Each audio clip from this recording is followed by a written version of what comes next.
Looking back, my interest in massage probably started around 12 years ago. It all started at Mount Carmel, the family camp my family has been going to since I was 5. It's located on the banks of Lake Carlos in Alexandria, Minnesota. There was a therapist giving chair massages in what was then the nursery. I spent the whole afternoon with her, which was saying something, considering back then I was such a water bug. I helped her collect money, and she showed me different ways you could massage someone. It sparked my interest, and I retained that when we left for home. I would work on Dad's back occasionally. However, with time, the interest faded a bit. That is, until a few years ago, when another therapist came giving massages.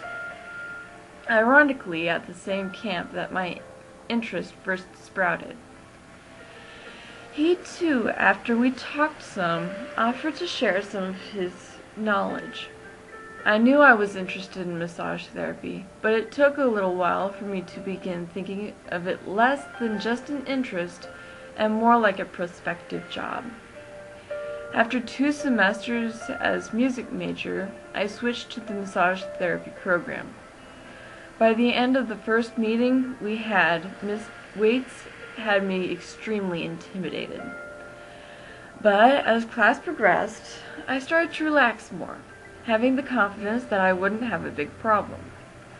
It was different for many of my classmates though, because out of the 11 we started with, only 2 of us endured the full program. However, I'd be lying if I said I wasn't seriously worried about some of my subjects around finals.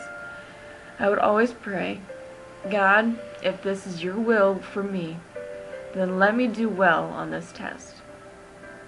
Must have worked because I graduated the program and even passed my national certification test in July. The one thing the program didn't teach, though, was business. The American Massage Therapy Association did a study and revealed that 65% of massage therapists end up being sole practitioners. I plan on becoming part of that 65%, so I've come back a 3rd year to complete my gen eds, but more importantly is to study a bit of business. Over the summer, I started giving massages back home in Gove. It took a bit of time to build up clients, and today the number is still growing. Right now, I'm looking to move my setup, at least in the house. Let's face it, this isn't what anyone wants to see when they get a massage. I'll admit, I'm a dreamer like my dad.